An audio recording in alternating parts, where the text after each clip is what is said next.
So everyone's always talking about, in real estate, they want to know how the market is. It's like the magic, if someone has that magic crystal ball, and I'll be honest, if I had that magic crystal ball, we wouldn't be in the business that we're in. However, I can share with you some insights that are happening in the market, what we see across the country, and some things you need to pay attention to. I'll do that now.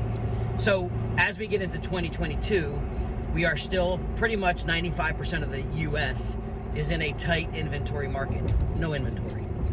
Buyers are still scrambling to find homes, multiple offers, paying over asking price, still happening, not changing. However, two things you need to look at.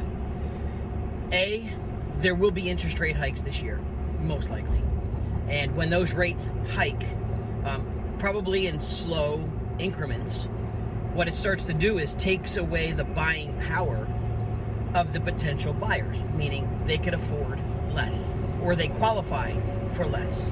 That puts buyers in a bit of a pinch where they might not be able to afford the home they wanted, or they're not able to bid up as high as they wanted to go to get that max dollar for that listing. Keep that in mind.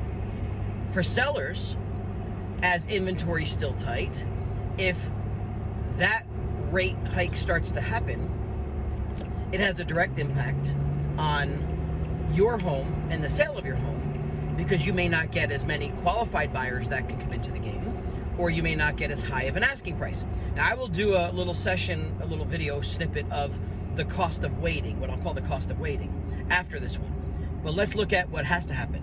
The real estate agents at large right now, because inventory is so tight, have a window of opportunity to get the motivated sellers on the market, to capitalize on their listings and their home sales before these rates start to get to a level where the buyer qualifications start to drop off.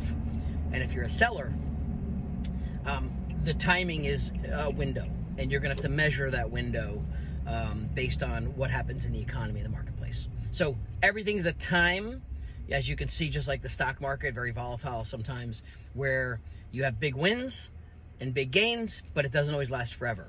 In the real estate space, though, we've got to learn to level up our marketing, our communication, our social media, because guess what? Even though inventory is still going to be short, and in the last 5 or 6 years, there's maybe, let's say, approximately 400,000 new realtors that have joined the business, competition gets strong to fight for those listings. The lighter the listings, the bigger the fight.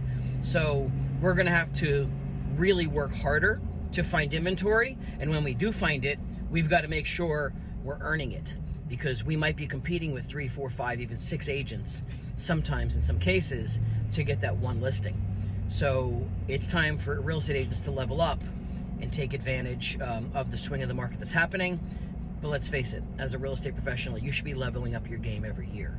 That's what we're here to help with. If you ever need help with that, competing, competition, and ways to increase your sales volume, that's what you reach out to us for. But in the meantime, that's a snapshot of the market. I'll do a follow-up on the cost of waiting for both the consumer and the realtor. All right, chat soon.